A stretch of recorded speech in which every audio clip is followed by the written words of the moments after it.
Welcome to the third episode of the Capilano Courier podcast, the Courier Reporter. Yep, it's happening. Third episode, back at it again. March issue is out now, in stores. Cross campus.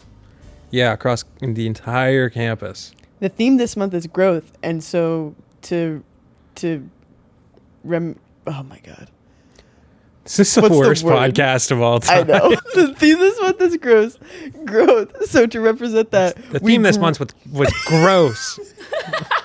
This is the first time I've listened to the podcast, and it's because I'm here in person. The theme this month is growth, and to represent that, we've grown our number of speakers today. True. Yeah, it's we got 4 people here now.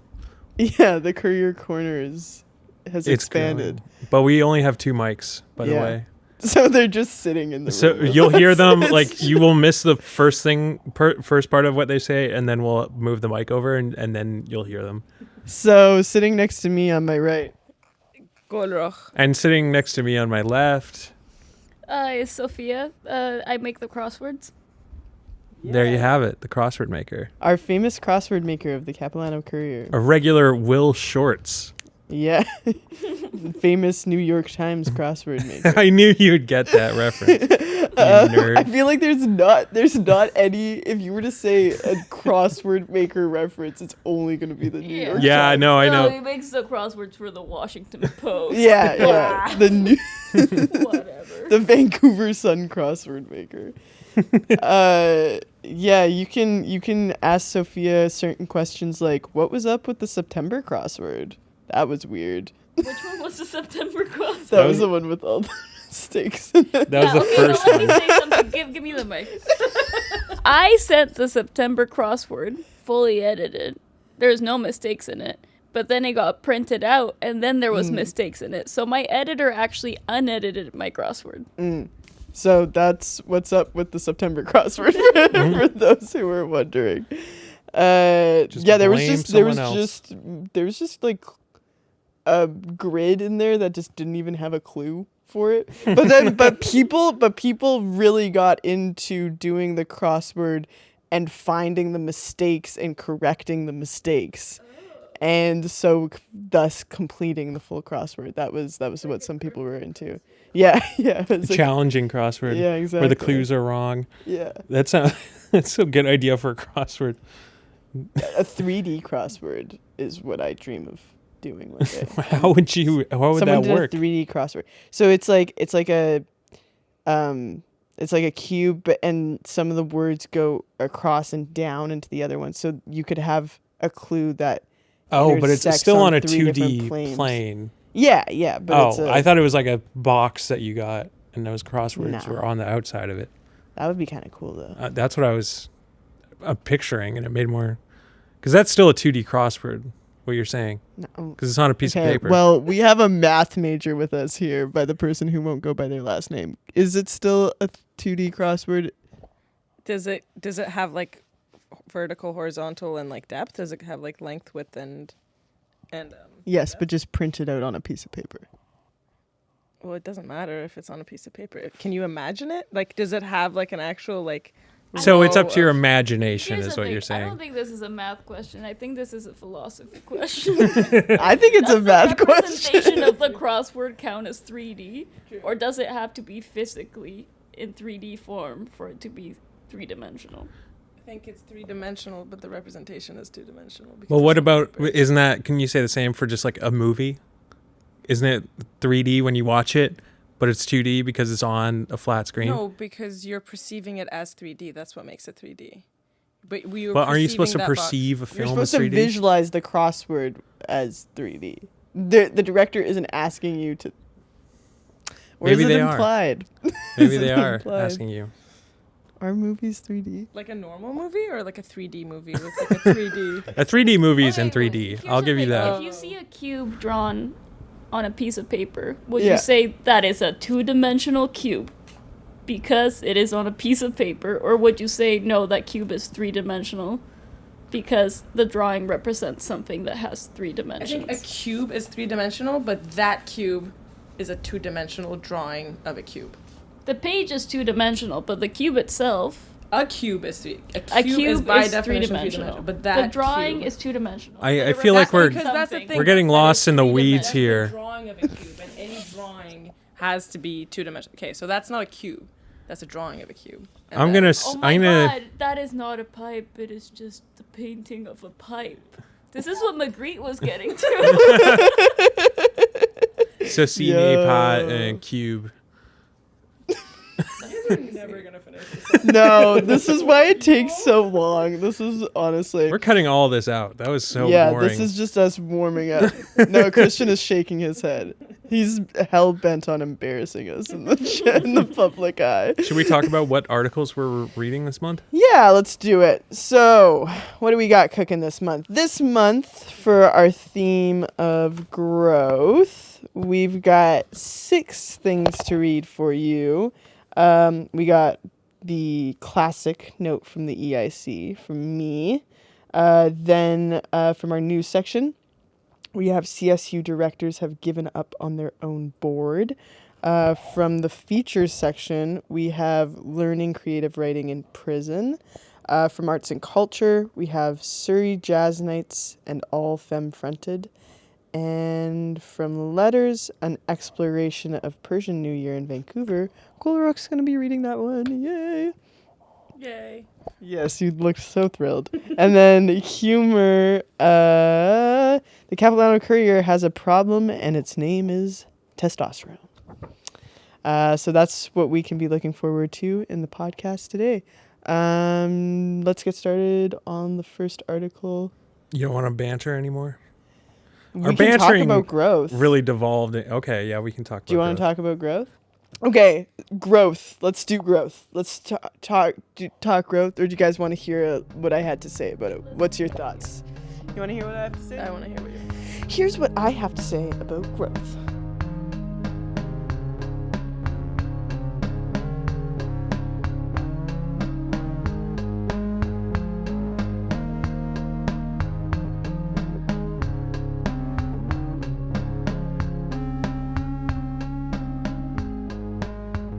This month, for our theme of growth, I wrote on the idea of growth and asked the central question to our issue: what are you cultivating in your mind?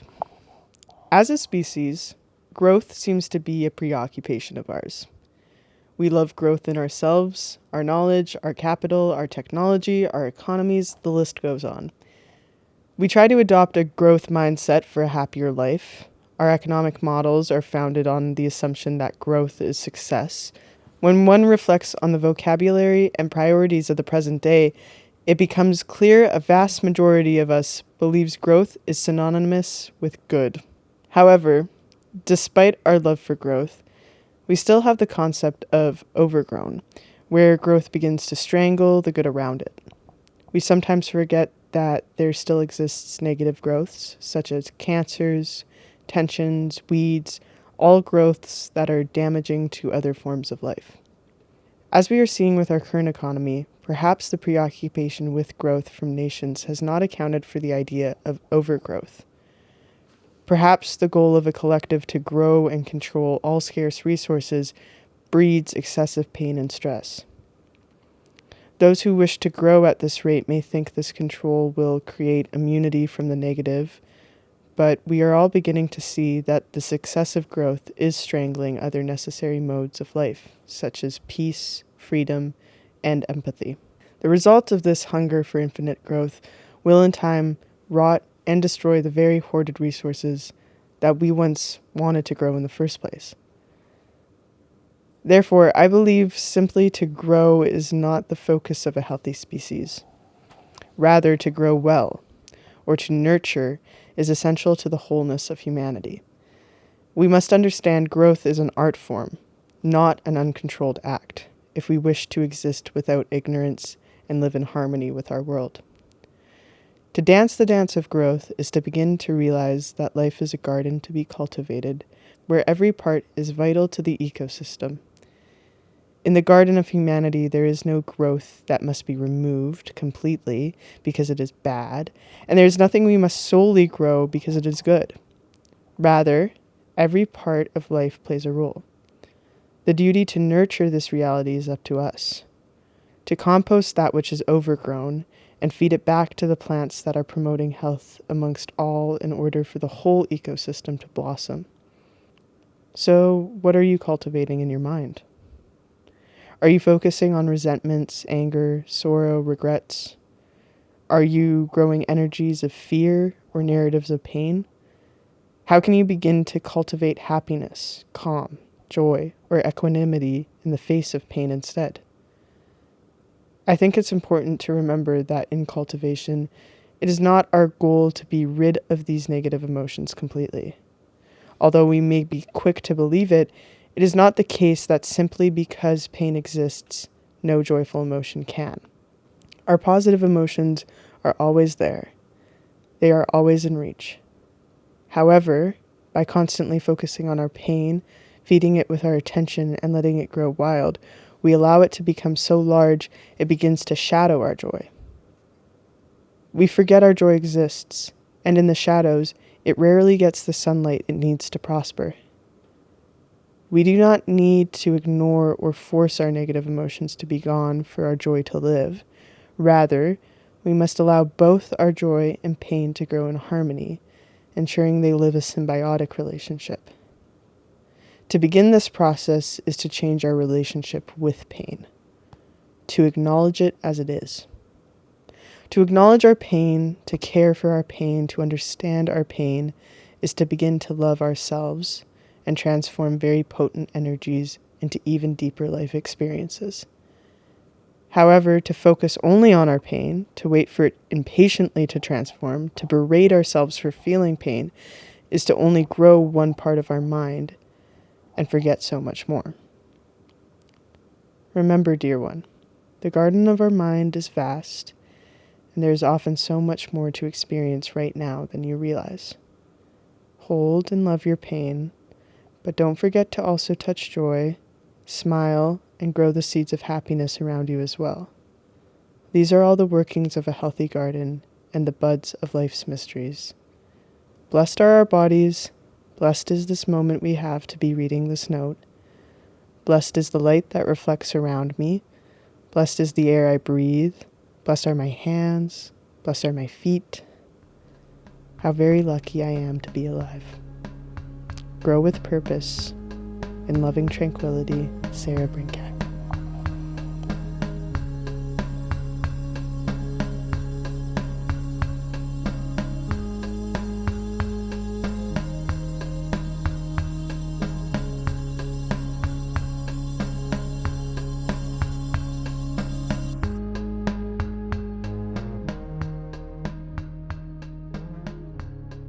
A context for me writing this was like, I was learning about an economic model called donut economics. Have you guys ever heard of that? Well, I'm a fan. Yeah, I'm into donuts.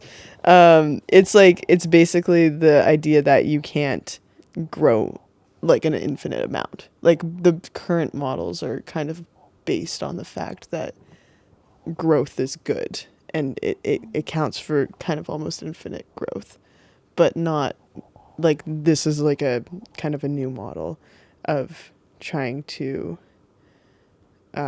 reimagine how economies are structured and how like resources should feed into each other and be managed. That makes sense to me that you can't grow infinitely. Is it a donut because it's cyclical, or why is it It's donut? a donut because it's tasty. there's like, I can't remember, like there's a pressure in the center, like There's a hole in the center? there's a hole in the center of it, and it all relies on each other. Like it'll collapse on itself if like any point is missing. Like a donut? Yeah, it's like a donut. If you were to, It'll collapse on itself. Famously, you- donuts collapse on themselves. yeah, If you take out a piece. it's something like that. Is it spelled like donut? Like what? How do you spell the donut? Donut. Oh. Interesting. The center hole of the model depicts the proportion of people that lacks access to life essentials, while the crust represents the ecological ceilings that life depends on and must not be overshot. So you can't go over, and you can't forget about the people in the middle, was the idea. And the ecological ceilings are like planetary boundaries, like things you can't overuse, because then you'll just be fucked. Right. How does like glazing on a donut, how would that work into this? And sprinkles. You gotta go to Oxford and ask her. I'm not sure. She's I think that's Going in her to new book, her The Glazing of the Donut Economics. Going to her talk and just being like, she's not gonna give it to you all at once, you know. just asking, it'd be like, so if this was like a honey cruller donut, what kind of what would the honey be? So are we talking Boston cream or old fashioned here? I'm confused. But yeah, it's really interesting to look into. And it's just a interesting call to action to rethink growth. I'm curious to think what are your thoughts? What are our guests' thoughts on growth as a concept? I don't think I've found growth as synonymous with good. I mean, just think of like just saying I have a growth on my body. Yeah. Like there's something gross and unhealthy about it, you know? Yeah. But and same thing, I mean, cancer, what it is uncontrollable growth, right? And just I think as a society we are kind of comfortable with that idea of growth. Uncontrollable growth can be very unhealthy. Yeah. But I guess it does depend on the context, right? Yeah. I don't want to get political, but some of the growth that these companies are making, to like Amazon, I'm going to just say it. I think they're going too far. Literally coming into this building with Sofia, I was talking to her and I was like, I feel like I'm not... What was the words I said? I was like, stagnant. Yeah, I feel stagnant. So for context, I was following this like more traditional way of life where like I was growing in like measurable ways. Like I'm talking like school, job, this thing, better job, all that stuff. And I was just like, no, I'm going to go and do nothing and see if I can do that and grow that part of my body and my brain. And like that to me was growing because I felt like so like the scale was so tipped one way. Like I'm so good at being like determined and disciplined and growing in all these very objectively like good ways and like ways that are accepted by society. And I'm really shit at not doing that. And I'm really shit at just like being peaceful and being happy with what I have and being grateful with what I have and, you know, Zen and all that kind of stuff. And I was like, okay, if I just move out to the middle of nowhere where I'm not affected, I'm less so affected by those things and less so surrounded by those things, and I can grow that side of the scale or whatever, like grow that part of me. And I think it's been proven much harder than I thought. Like, I feel like when I was traveling, I was growing at least because I was like fast growing. That's what Sofia called it. Like, I was like fast learning. Like I was moving from one place to another. And I'm like, okay, how do people live in this part of the world? Okay, now this part of the world, and figuring stuff out. And it was very quick, and that's why it felt very rewarding. And now that I'm just like settled into this new place, and I'm just like doing like a job that's not for a purpose of getting a better job in that field, I feel like it's not. It's uncomfortable. And Sofia said that it's just like you're slow learning, and you have to get better at slow learning. And that's another part of me that I have to grow, but it's hard. It's really, really, really, really hard. That's why I like the idea of like cultivation versus growth and caring for things like it is a garden rather than concentrating on growth in general.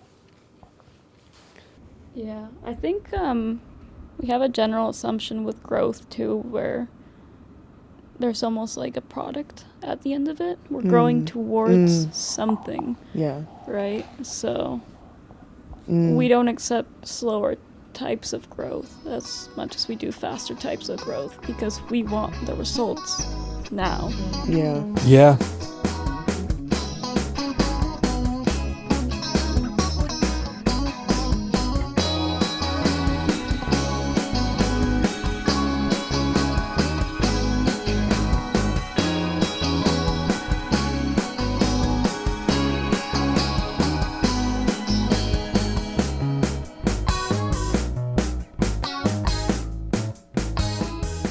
So this article is Surrey Jazz Nights and All Femme Fronted, written by our crew writer, the lovely Kate Henderson. And this is about how the projects of former music students Harmeet Kaur and Amanda Mulder have tilled musical gardens for emerging women and gender-diverse musicians. Capilano University's website describes the school as one of Canada's top jazz training institutions, exploring performance, composition, and music education. For former students Harmeet Kaur and Amanda Mulder, their pursuits bloomed through CapU's Bachelor of Music in Jazz Studies and Arts and Entertainment Management Diploma, AEM for short, and fully blossomed after graduation.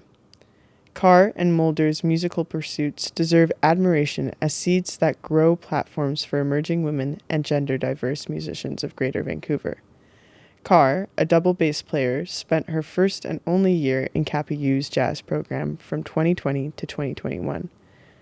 My plan at that point was to possess any knowledge I could, get my degree, get my teaching degree, and teach, Kaur explains. That's just kind of what you do as someone who has to convince your parents to go into music. Kaur's impression shifted once joining the School of Music at the Vancouver Symphony Orchestra.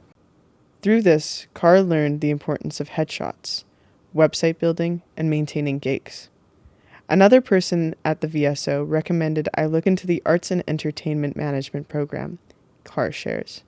I had already reduced my courses to private music instruction and electives, she says, noting that she felt ready to take the shift to AEM. I initially didn't want to go to post-secondary, Mulder admits, noting that she was working as an audio technician at Canucks Sports and Entertainment when considering applications. Everything in the music industry is connected. If you're an audio technician, it's important to be able to talk to musicians or management, she says, explaining her journey to CapU's jazz program to diversify her skills in 2021 to 2022, majoring in guitar and bass. She soon shifted to AEM in pursuit of greater variety.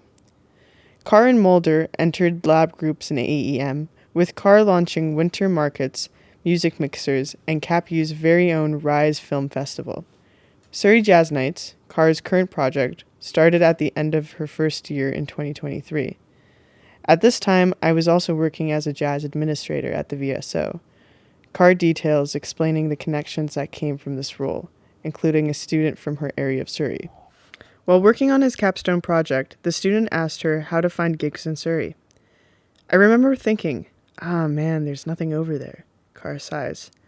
I was about to tell him there was nothing, but instead of doing that, I thought, okay, I've run a few events at this point. I have enough knowledge to make something happen. Kaur reached out to her friend's uncle, owner of Sullivan Heights Blends Coffee, to gauge his interest in hosting live music. The Blends Coffee series began on May 17th, 2023, with Kaur hosting 40 musical events since then, including a series at Finest Cup. On top of audio tech work, Mulder worked at Rufus Guitar Shop, connecting with numerous musicians. Everyone needs a bassist, and I said yes to as much as I could, she says, outlining her journey to meeting Jess Taylor, a member of the band Spectra. The pair bonded over the shared frustrations of working in femme-fronted bands among groups of mostly men. We showed up to some shows where people didn't even think we were on the bill, she explains, going on to say that they were treated like crap by other musicians on the bill. Mulder and Taylor decided to seek other local femme-fronted and gender-diverse bands. Coincidentally, Mulder's 2023 AEM lab was searching for a project topic, and she recalls, I had a booking at this venue, so maybe I could do something with that. With their first show at Redgate Art Society on February 2nd, 2023, all femme-fronted AFF flew. I remember it was a Thursday night, and I've been to Redgate when it's been shoulder to shoulder, but that's like a Saturday night thing. Well, it was shoulder to shoulder that night. With the successes of these projects, Carr continues to bloom Surrey Jazz Nights with an application to the City of Surrey Arts and Culture grant in October 2024. Mulder is onto her third volume of All Femme Fronted, expanding her work to Music Yukon in the summer of 2024. I can't brag enough about how good the AEM program was. I was drawn to the hands-on learning, Carr reflects. While I was working at Music Yukon, I realized my avenues for supporting artists could extend past live opportunities, Mulder explains. I can build community. These people need to feel like they have a place they can go. It needs to be more accessible. I want to make myself more accessible, she says, referring to AFF's highlights, such as release radar and events calendars. Carr encourages an open mind in one's music career. There isn't really a limit to what you can do as a job, she says. I wouldn't have thought out of university. I would have my own business and be in a position that wouldn't have existed if I didn't create it. Even though society looks at art as progressive, there's still a lot of backward stuff towards any minority. Look out for your people. If you believe in it, advocate for it, and keep lifting other people up, says Mulder.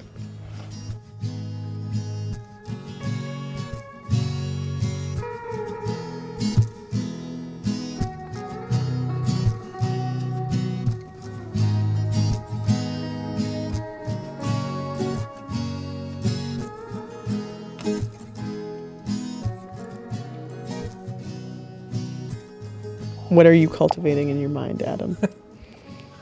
I don't know. I've been thinking, what Golrokh was talking about, I was like, oh man, that's like the opposite of my life right now, where I'm like, I was like so used to not doing anything and not growing and not like, the idea of being like, oh, I needed to slow down. It was like, that's laughable. It was like, I needed to do something. And then now I'm like, oh, okay. Like I know how to like what you're trying to learn right now. I'm like, I'm so good at that. Like, I don't even have to think about it.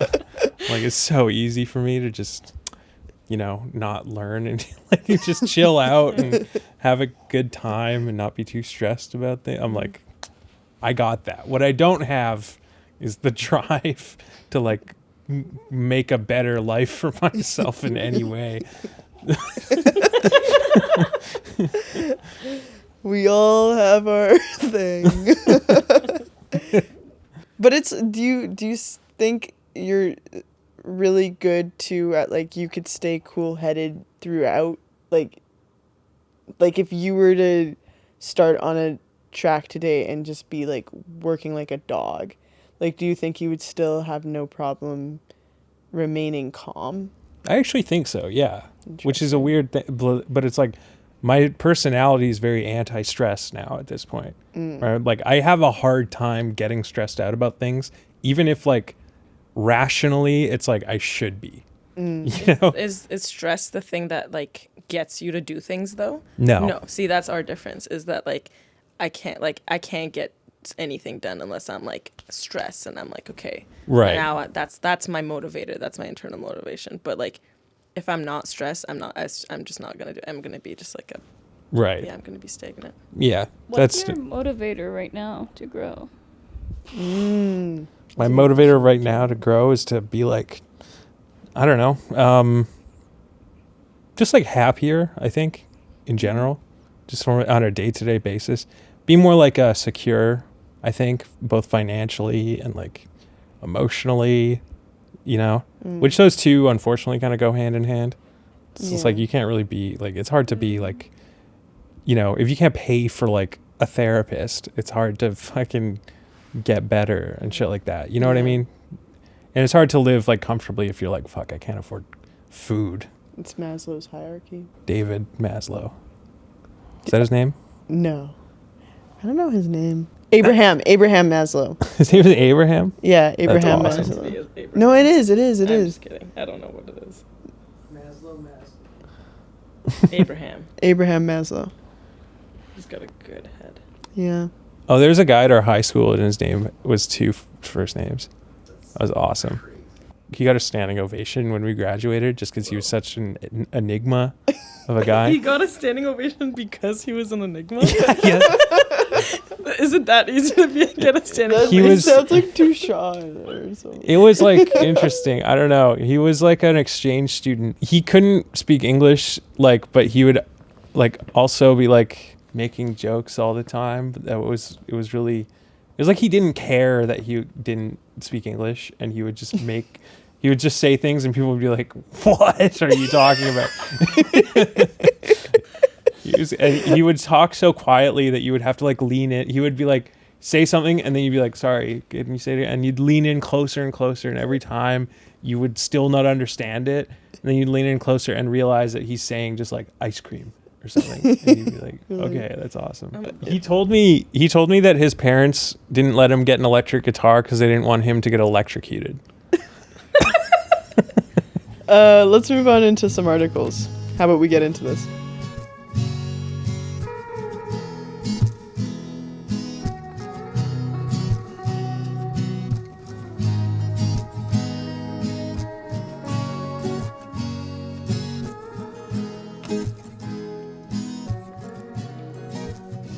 This is An Exploration of Persian New Year in Vancouver by Yasmin Modarresi. Throughout most of the Western world, the dawn of a new era emerges at midnight on January 1st, in the middle of winter. I always thought celebrating new beginnings and rebirth, a personal renaissance, was odd to do on an arbitrary day following the winter solstice. After all, the natural world in the Northern Hemisphere sleeps deeply through nights that last more than half of the day's duration. But I digress. A long time ago, when they were a more pragmatic people, the Romans, like the Persians, celebrated New Year in March. This made sense for most ancient cultures, as March was the month housing the world's awakening by bringing the spring equinox. The ancient world has such a poetic way of aligning tradition with nature's natural rhythm until 46 BCE, when Julius Caesar decided that the entire Roman world needed a new calendar. While changes arrived and persevered across the Western world from 46 BCE onwards, in Western Asia, the 3,000-year-old Zoroastrian tradition of Nowruz, literally meaning New Year, thrived on, and to this day, despite displacement and cultural erosion, Persians continue to nourish this tradition of rebirth, renewal, rejuvenation, and the harmonious balance of nature. With epic tales of religious rivalry, invasion, and today the mass displacement of Persian people, I'm sure that the celebrations have changed significantly from what they were 3,000 years ago. Still, across continents and seas, the tradition perseveres here in Vancouver after all this time. Growing up as a first-generation Canadian, I distinctly remember the festivity that permeated the city leading up to the first day of spring. Vancouver has a natural proclivity to rainy, dreary weather that tends to leave everyone rather depressed. But the promise that winter would soon break and new life would begin to blossom created anticipation that was undeniable. Nowruz isn't just a single day the way New Year is, but rather a collective frenzy that percolates in the community for weeks before erupting into grand celebrations. What Nowruz means to me today as an adult has evolved significantly from what it meant to me as a child. Being someone with a dual identity, the entire holiday was shrouded in mystery to me, foreign and native simultaneously. The Persian diaspora is diverse, with many religious sentiments, cultural backgrounds, and nationalities. We are people far removed from the traditional beliefs of our ancestors. Hardly anyone I know celebrates Nowruz as the religious festival that it is meant to be. As a displaced person, this makes sense to me now, but everything was much more nuanced throughout my childhood. The tangible shift in energy leading up to the break of spring was undeniable. In a collective frenzy, pretty much everyone you knew was obsessively cleaning their homes in a ritual called khune tekuni, literally meaning shaking the house. At the same time, we were all getting fat. Culturally, Persians are known for eating mounts of burnt rice in a sweet and savory sauce and sweet treats packed with sugar and fat with crystallized sugar, nabat, for snacking on the side. This drunkenness on good food only escalates in the late winter, when various dried fruits, honey candied nuts, and pastries become so abundant in shops and homes that wearing jeans or tight button-ups is impossible. The duration of the actual celebrations is typically 13 days, and the traditions filling these days all create a constant reminder of the themes of the natural world around spring to help members of the community personify the natural rhythm of life in each breath, with rituals emphasizing purification, renewal, and community building. As the days slowly stretch longer and the cold nights grow shorter, people begin to come out of their long hibernation and seek excitement. At least, that's the case for me. As we collectively move to the new season, anyone can engage in the anticipation of spring alongside the Persian community by gift giving, get disciplined to overcome bad habits and set goals for success, spending time in nature, and partying hard at Ambleside Beach's annual Persian Fire Festival.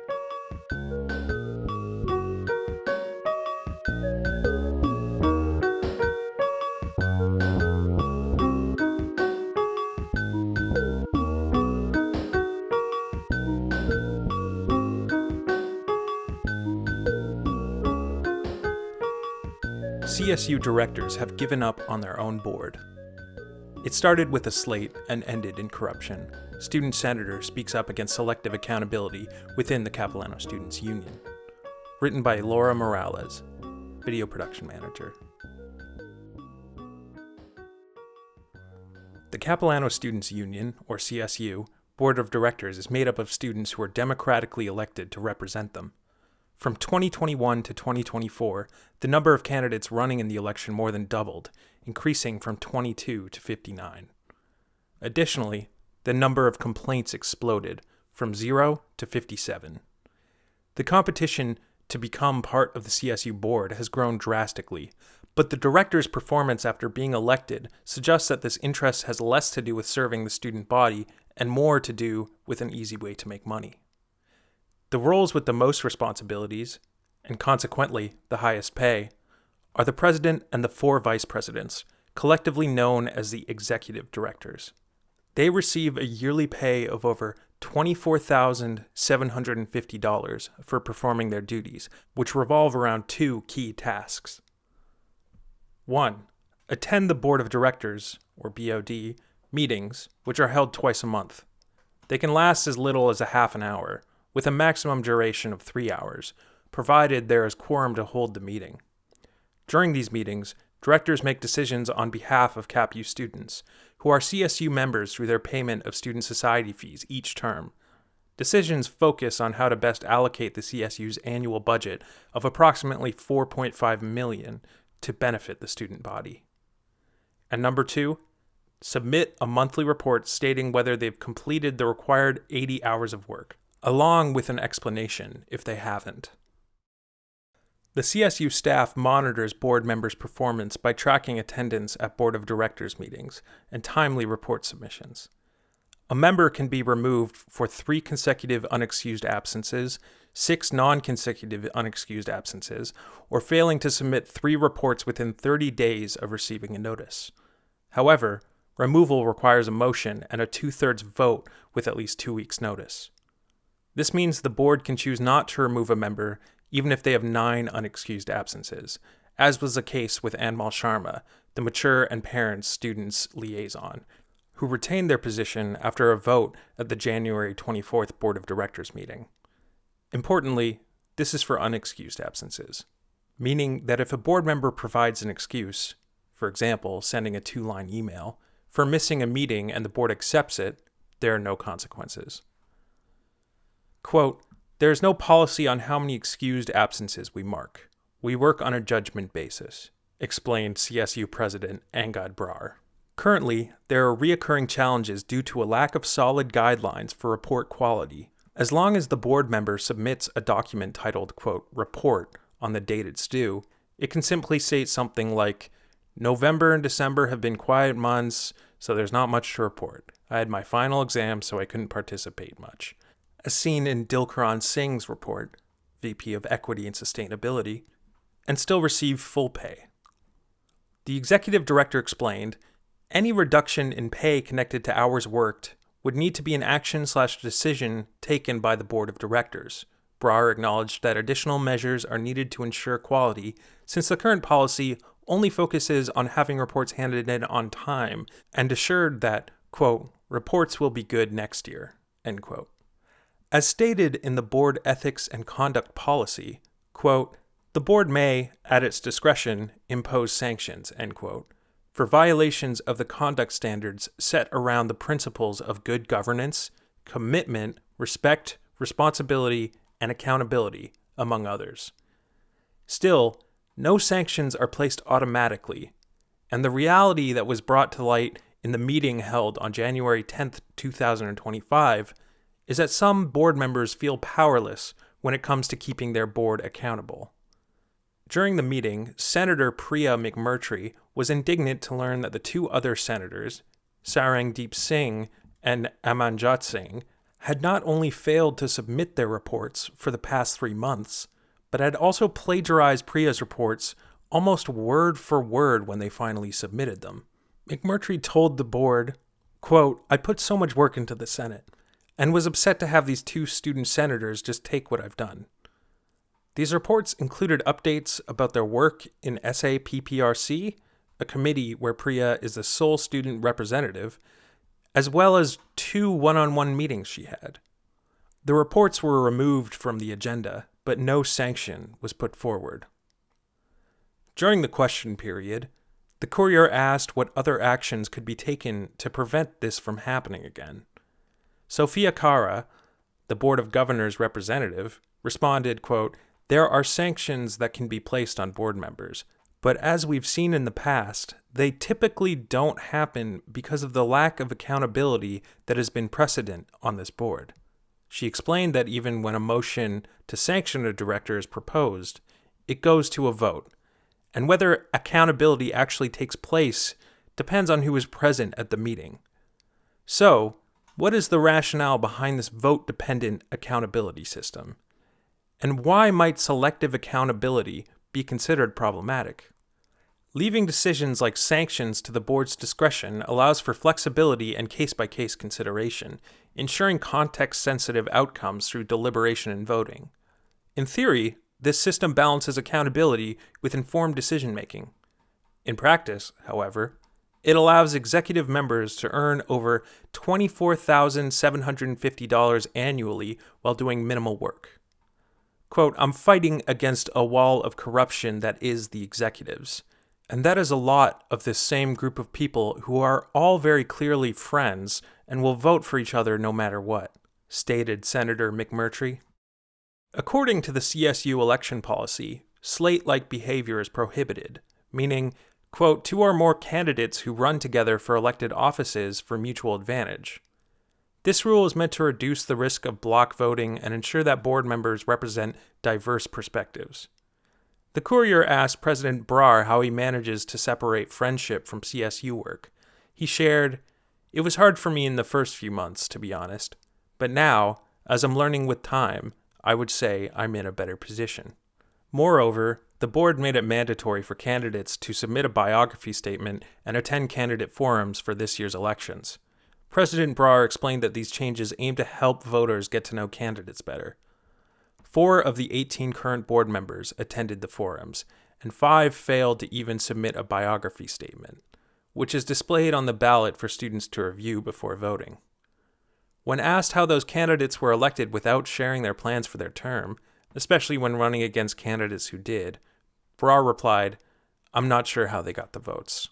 The current president of the CSU board was temporarily disqualified from elections last year due to multiple complaints filed against him. 2 for aggressively campaigning and 2 for participating in a slate. In the decision to disqualify Brar, the elections administrator stated, quote, I find on the balance of probabilities that Angad Brar Gill has campaigned as a part of a slate and that he encouraged voters to vote for the slate. Shortly after, the arbitration panel overturned this decision as they deemed the evidence insufficient. Then, Jill went from being prohibited from participating in an election campaign for the next 2 cycles to being the president of the CSU. Evidence may have been insufficient by the end of the last campaigning period. However, if a slate is successful, then further evidence is yet to come, as their voting power is inevitably reflected on the board's policy priorities and track for accountability. To date, they have repealed the board accountability policy put in place by the previous board, amended the board meetings policy to cancel unexcused absences during the summer of 2024, held a special general meeting to remove the minimum 2.0 cumulative GPA requirement to run in the upcoming election, and allowed board members full pay without fulfilling the expected 80 hours, among other decisions that show why campaigning as a slate is prohibited.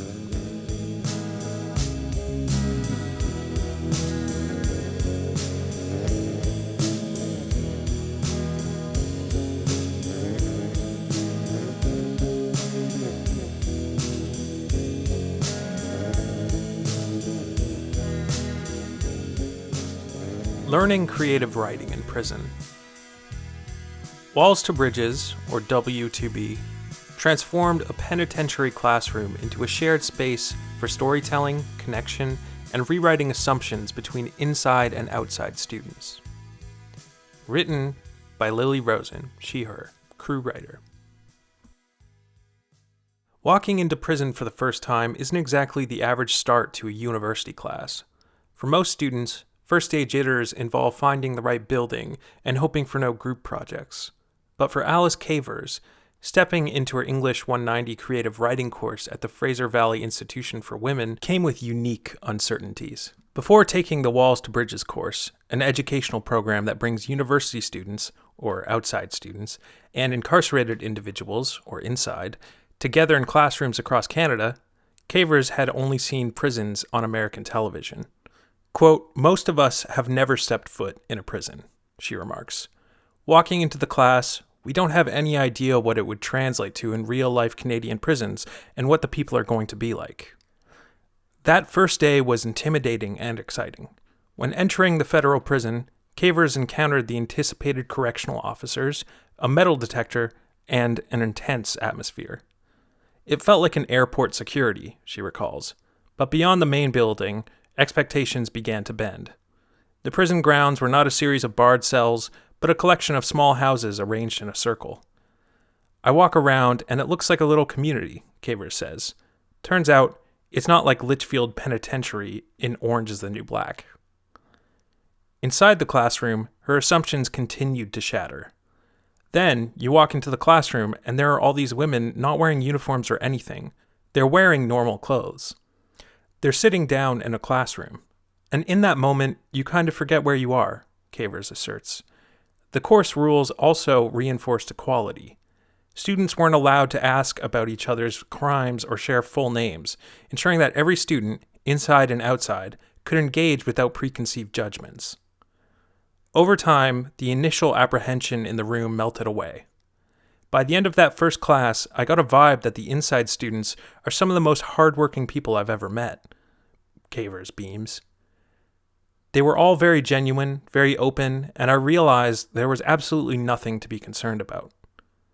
She describes how creative writing became a tool for vulnerability, breaking down the invisible walls that might have separated the incarcerated from those who were not. Maybe when I first walked in, I felt a divide, Cavers says. But very shortly after, those barriers were completely dismantled. At first, many inside students hesitated to share their writing, but it didn't take long for participation to flip. We'd run out of time because everybody wanted to share. Everybody was proud of their work and really excited to hear what their friends had to say. Beyond reshaping her understanding of incarceration, the experience profoundly changed Cavers' perspective on education and human connection. It was more than just a class. It was like a shared human experience. She reflects, "It showed me how creativity and learning can break through some of the strongest barriers in society, i.e., the incarceration system. And that was an experience I will never forget." For students considering the Walls to Bridges program, Cavers offers thoughtful advice. If you're the type of person who's open-minded, non-judgmental, and thrives in an environment where you can share and be vulnerable with others, then I think that this is the course for you. But if you're coming into it just for the novelty of it and have no interest in connecting with people like human beings, then it's not. What seemed intimidating on the first day transformed into deeply unexpected connections and personal, creative growth. More than just prose and poetry, Walls to Bridges gave Cavers a rare opportunity to challenge her assumptions and find empathy and compassion on both sides of the prison walls.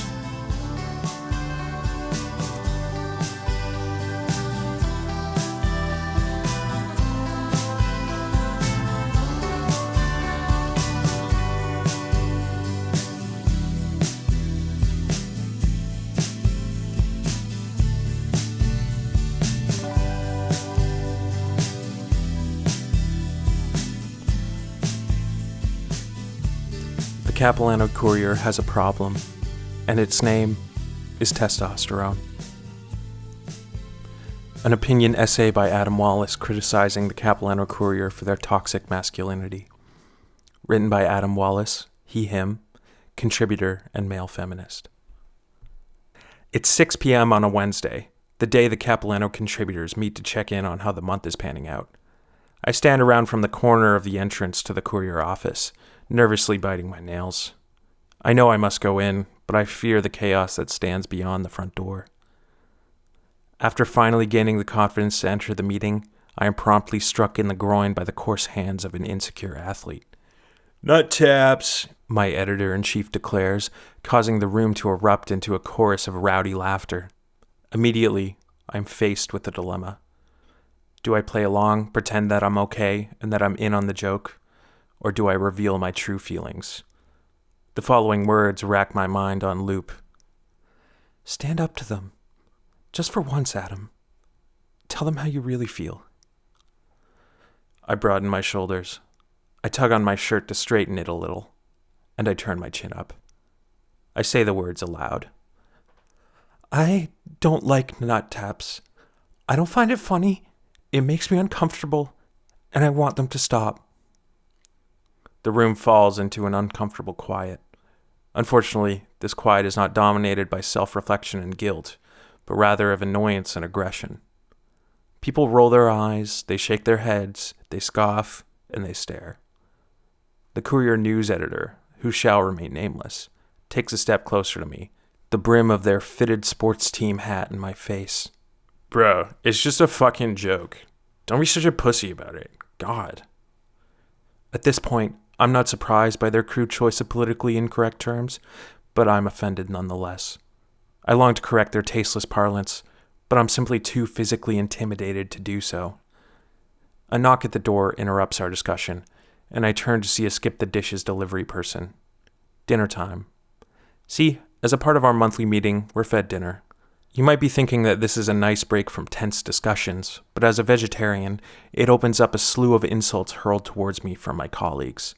Burger King time, boys, our editor-in-chief declares.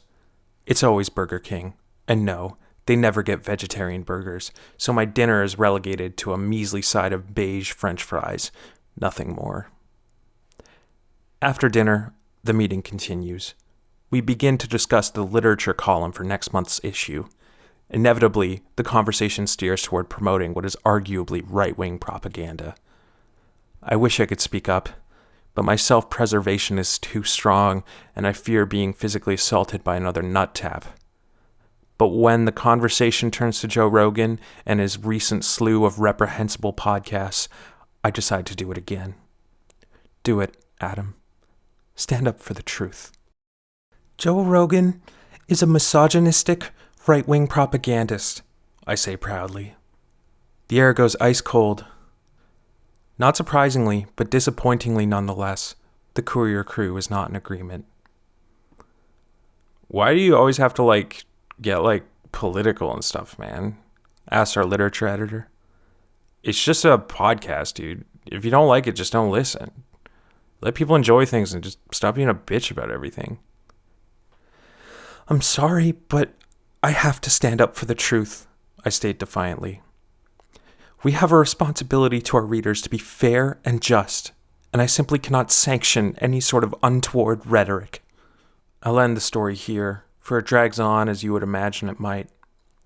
My goal with this vignette is to paint a simple point. Something needs to change. Unfortunately, the testosterone-fueled frat-like culture of the Courier is hardly the outlier when it comes to student publications. Walk into any university campus, find their student publication offices, and I guarantee you'll find a slew of conservative young men spewing Fox News-like rhetoric. In my lived truth and informed opinion, we cannot simply have these hooligans be the arbiters of truth in our day and age. And if I get fired for stating my truth, standing up for females and gender nonconforming folks, and for speaking on my lived experience, well, so it be. But the male-dominated, right-wing world of student journalism is long overdue for a reckoning.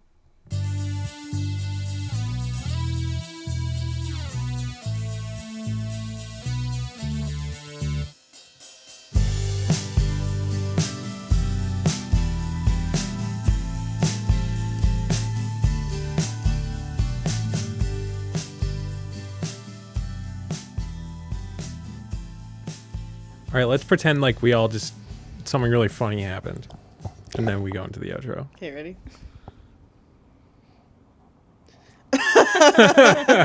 that was good. That's crazy. What a trip. So That good. was so fun. All right. Well, that was this month's Courier Corner, the Capilano Courier Corner podcast. Thanks for joining. And thanks for our guests. One of our guests left. Yeah, Sofia had to step out. Yeah. Why did she do that? She had to go to Costco. Yeah. Oh, dude, so jealous actually. Yeah. I love Costco. I went there like a couple weeks ago and I was like, okay, $200 and something gone. But you know what? I got some really good stuff. I got pesto, I got granola, I got a bunch of other crap. I can't remember. Are you excited to go to Costco? Are you pro Costco? I'm not gonna go to Costco today. I'm not going to Costco. No, but just in general. In general, am I pro Costco? Yeah. Are you like, yeah, Costco, I'm going to go to Costco? I like Costco. I like all it's like yeah. I like amenities that I don't have over there. You know why I like Costco? When I was a kid, I used to go and I had Heelys, and Costco was the best floor for Heelys to ride around on. You were such a Heelys kid. I can see so clearly Adam with just like a gob of like double bubble and Heelys and like a plaid like zip-up like a hoodie. DC shirt. And, yeah. the cargo greasiest hair shorts. that you've ever seen. Yeah. Yeah. No, I loved having Heelys. I had like a size like 7.5 Heelys, and they were so small. Like, cause I got them when I was still like a kid, Right. and then I would just keep wearing them, even though they were like way too small for my feet, and I would just like force them on there and just like through the pain, just be heelying around, being like, this is awesome. My mom insisted that they would give us back problems, and so she refused. She refused to get them for us. That is crazy. Yeah, Telling your kid you'll get back problems. Like, kids like do crazy shit all the time. They're like falling off of like monkey bars and doing flips and getting knocked out. But I don't know. consistent healing that gives you lumbar lordosis, man. Did she look that up? No, I don't know. She just like it was always like there was like a cool, exciting thing on the television. It's like, can we get Heelys? It's like, oh, you want back problems? It's like, no, I don't want a back problem. Or it was like, everyone has Lunchables. Can we have Lunchables? And Right. It's like, oh, so do you like do you just want to kill the environment and throw? She's not even that environmentally conscious, but she's just like, and think of the waste of throwing out plastic every time and paper and the wrappers. And so like, that's a really smart way to get a child not to do something. Just guilt them. yeah, no, yeah, we just, you just turned it back on us. I guarantee you, like that you could even suggest wanting a Go-Gurt. what are the chances that your mom like didn't care about the idea of like, oh, like she knew like, oh, Heelys, they don't give you back problems or whatever. She was like, I just don't want to buy you something that expensive that you just want. I feel like high. Chances of that is high. Yeah. And she was just like, let's see if she'll buy it. Yeah. Or like if she'll like buy this whole. Knowing my mom, you would think that No, she's such an angel. I was another thing. Like my parents were pretty like I missed like a ton of laser tag birthday parties. Oh right. Because I wasn't allowed to play with guns, and it was like kind of a thing to get a water gun. But then like I always use this as the reference, but like my family taking us to see District 9 at 9 years old, but then we can't go play with water guns is just like nuts. And like we were the only two things that we couldn't watch were like Robot Chicken and Family Guy, but they were like, no Seth Green in this household. yeah, no Seth Green and no laser tag guns. But I'll be damned if you're watching that Breckin Meyer. did you have any like rules like no guns or like what you could watch or anything? I think the whole Iranian government rules was enough for our childhood. There didn't need to be any more imposed on us. No, that was a joke. But I mean, no, nothing like that. But like they were just like generally pretty strict around like where we went. Not even like you can't do that. It's just that they had to oversee a lot of things that we did. But like also I was on the internet. I was on Yahoo Answers looking up whatever I wanted to look dude, up. parents, no one was no like clue the internet could do anything. Yeah. They were like, we have to know exactly where you are at all times. And then the internet, they're like, what difference could it make? You're like just watching people getting like blown up, and they're just like, all right, well, just 8 years old, just like. I feel like there's the generation, like the 80s, the kids who grew up in the 70s and 80s. They're like, our parents never knew where we were, and we were doing like insane things, and we're the latchkey kids of the internet. We were just like let loose on just the And let me say, that was probably a mistake. It's causing a lot of problems, I feel like, in modern life now. When did you have access to your own computer? Like laptop, not phone. Well, I didn't have my own laptop until like I was an adult. Okay. But phone, probably 8th grade, I think. When did you get your phone and laptop? It was a tablet, and I think I was in grade 7, somewhere around there. Got it. And I would like put it up against my ear when I'd get a phone call, and all the kids would make fun of me because they all had phones, but I had a tablet, so I had to like literally this big, like the magazine size, and I'm just like, "Hi, Mom. Yes, I'll be home in an hour. Sorry." I remember getting a phone in like this 8th grade, 9th grade, I think. Yeah. And it was I remember pitching it to my parents, being like, "You can call me anytime. Think of that," And they were like, "Well, okay." And it's like, why did they listen to me? I feel like you think you had more of an effect on your parents than you actually did. Yeah, got him. I don't know. Convinced them they fell for the Heelys. I was like the baby boy. So I feel like my mom, I could actually convince her to let me do things sometimes. And I look back on that and I'm like, yeah, I think that was my decision, actually. Even though I was a kid and she was an adult. Interesting. She just would be like, sure. But he really wants it. And my dad would be like, whatever. All right, fine. Give the kid whatever he wants, I guess.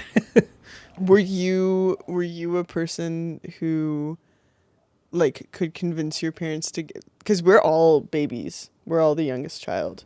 Oh, true. So were you able to convince your parents to get things, or No, we were getting what we were getting. My mom, I love you, Mom, I'm sorry if you're listening to this, but she would sometimes take our presents away because she's like, you don't need this. I would literally get a present for my birthday, and it would be like the coolest new backpack, and she's like, you have a backpack, I'm taking it. And then she'd put it away in a closet and then gift it to the next person. I'd go to their birthday party. Love you, Mom. Sorry. That's awesome. For me, my dad has a very weird way of gift giving where he really makes you think you're not going to get something for the longest time. And then you're looking in the garbage or something, and you take the garbage out, and then underneath the garbage bag is the gift, and you're just what? You stupid idiot. He's like, there it is. Congratulations. I remember my dad would do that, sort of. Right. Or my brother would do that to me a always lot. elaborate. There's always and he gets you every time, for the most part. But I've kind of caught him on. But with that being our childhood experiences with getting things, how have we grown? How do we think that's affected us? I think as poorly. adults? I think He's ready. I don't know. I could have been raised better. No, sorry. Sorry, Mom. Sorry, Dad. I'm just kidding. I kid my parents. I love them. But I don't know. Do you think when you have problems with motivation that is a core problem with your motivation, the motivation to get through the discomfort of things, or just things that it's just not pleasant, so you'd rather just not do it? Or is it that you just don't have a motivation to do things?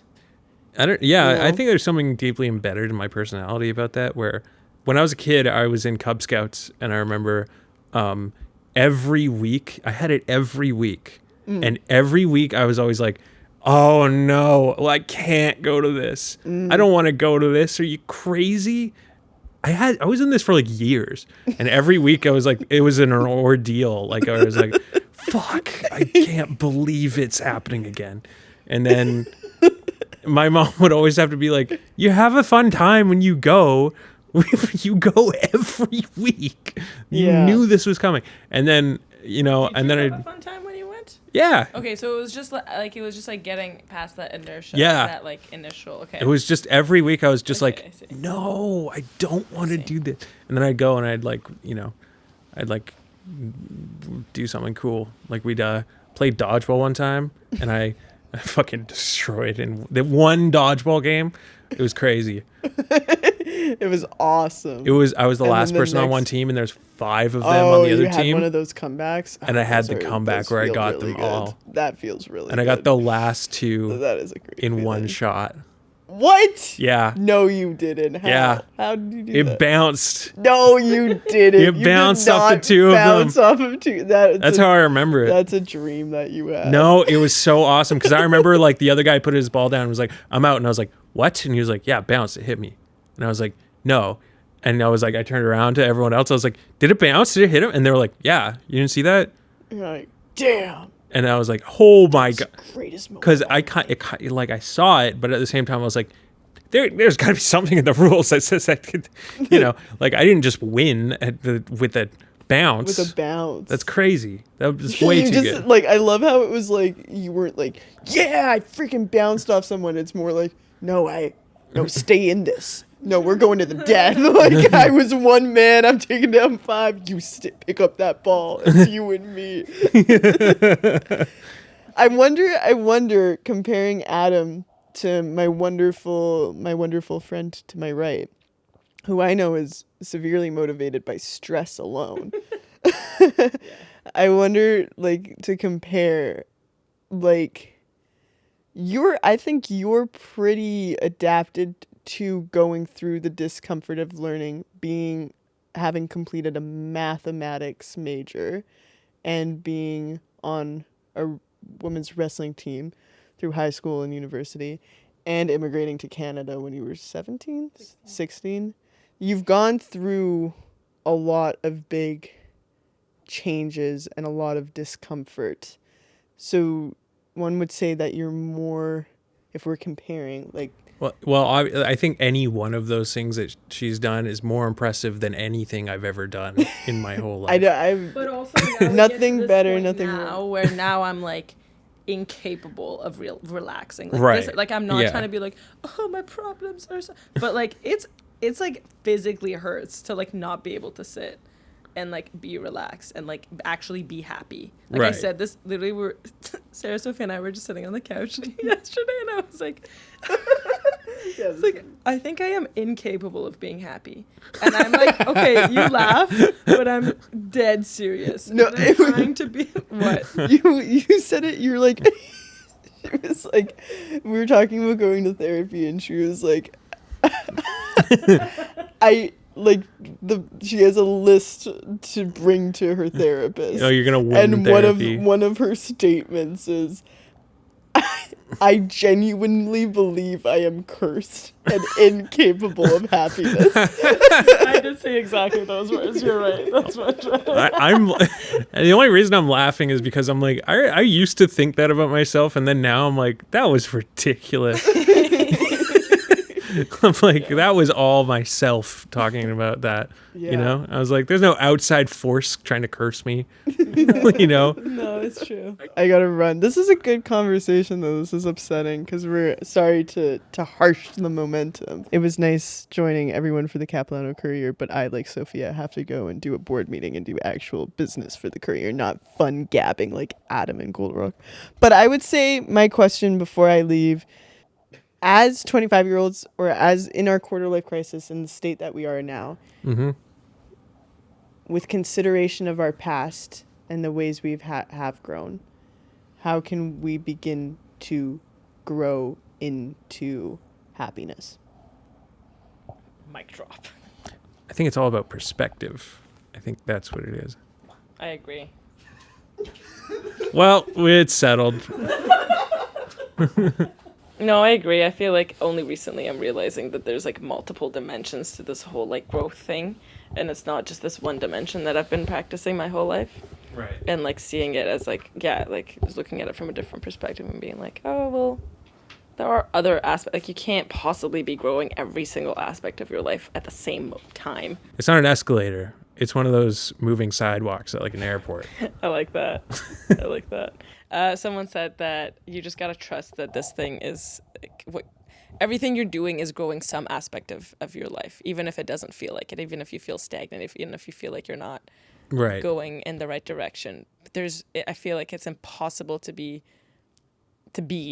and not be growing in some way or another. Maybe it's not very obvious. Maybe it's not quantitative. Like you can't see, the numbers go up or whatever, but surely you're growing some aspect. Like every day we wake up, everything we learn, somehow it's growing us in some way. So we just got to trust that it is. And then maybe in 5 years, we'll look back and we'll be like, oh, that part of my life, that definitely helped me grow this aspect.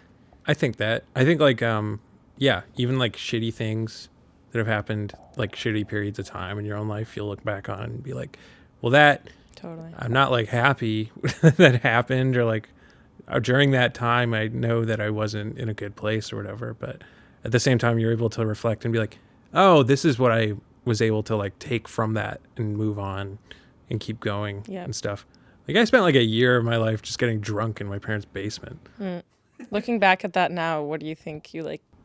I'm like, okay, so that was like kind of the bottom, I guess. That's good to know that wasn't very fun, actually. Right, I see. Yeah, it's like in Farsi, there's an expression. It's like your head has to hit the rock. If someone tells you there's a rock there, you're not gonna listen. You have to it's a way to describe someone. You say, oh, their head has to hit the rock themselves, kind of thing. Like I'm definitely that kind of person, and like it's definitely costed me a lot of things and a lot of time, and it can be very costly. I'm sure, but I'm that kind of person where I'm like, I will go and I will hit my head on this rock, and then I will realize that it hurts to hit your head on a rock, and then hopefully next time I won't do it again. Yeah, for me, I'll like hit my head on a rock and I'll be like, that was interesting, let me hit it again. And I'll hit my head on a rock like 80 more times, and I'll be like, okay, so maybe it's not the best thing to hit your head on a rock. I know that now. Yeah. And then you hit your head on the rock another like 40 times, and you'll be like, okay, I think we're done with this. Okay, I'm 80% sure I'm done with this. Yeah. But yeah, no, I it's interesting to think about like growth. The idea of being like, is it synonymous with like good change or whatever, or is it something else? I don't know. I'm trying to sound like I'm smart. I'm not. I mean, you are a like math major though. Right. That's a hard thing to get if you're not smart. It's kind of like the go-to smart person subject. It's true. And perhaps a part of me was like, if I do this, I will prove to myself It'll be undeniable. It'll be undeniable. I'll But be then a it turns genius. out math smart, not equal to other kinds of smart. True. I I'm can see that. suffering the consequences of that now. Yeah. 'Cause my brain is so like logical and so like it's so 0 and 100, and like there's so black and white and there's no in between, and it's either right or it's wrong. And Right. like going into the real world, I'm like, fuck, that's not how the world works. Damn it. Yeah, it is There's a weird when you middle. think about how the world, there's a lot of inconsistencies in just like our daily lives that we've all just kind of put up with, and Yeah. no one has been like, well, we should like do something about it. Everyone's just like, there's no changing it. It's just going to be like this guy. I don't know. And it's a bunch of shit that doesn't make any sense. It's just happening constantly all around us. And we just have to be like, well, nothing you can do about it. Just kind of live in the chaos. Yeah. It's very, yeah. So The question is, what do we each want to grow in this year? I would like to grow in some sort of futuristic like egg type pod, like a clone of myself. And then the two of us, we could stand, look at each other, and then we could both, I don't know, then we wouldn't really have to do anything. Anyways, moving on. What's your answer? What do I want to grow in? I feel like I was saying this to Sofia earlier after my whole comment about how I think I'm genuinely cursed and I don't think I can be happy. I think that the, not solution, but a thing that could help would be to just like be more present in the moment. Because I think I'm always like, no matter what I choose to do, I'm constantly looking at the grass at the other side and wondering if it's greener. And so if I could just maybe just look at my grass and just be like, this is green-ish, and just try to like find the beauty in that. True. I think that would make me a lot more Gratitude. at peace. Gratitude. I think that's what they call it. It's a good song too. You know that song? Can you sing it for me? Good times gone and you've lost dead. It's the Beastie Boys. Oh. It's called Gratitude, and that's right. Down, down, down, down, down, down. I think that should be my alarm every morning. It's kind of an awesome song. I'm not gonna lie, I fucking love that song. I listen to it a lot. Anyways, can I try my answer, but it's like for real this time instead of me saying I'd clone myself and have sex with the clone. I would like to grow in like a more sort of stable, like serious side of myself. I think like, and kind of be more committed to being like a serious person, you know?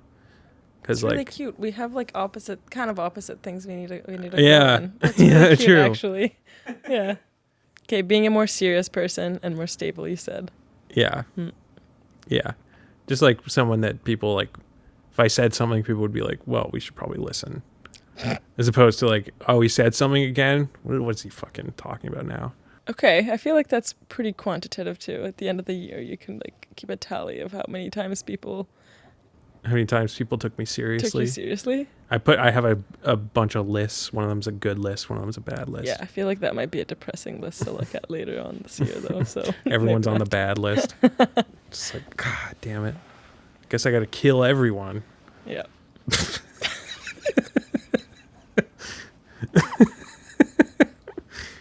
I'm joking. And with that, we come to the end of this podcast. Yeah, this is on Growth. All right, cool. So that was our March issue, I believe. Thank you for having me. Oh yeah, thanks for being here. Thanks.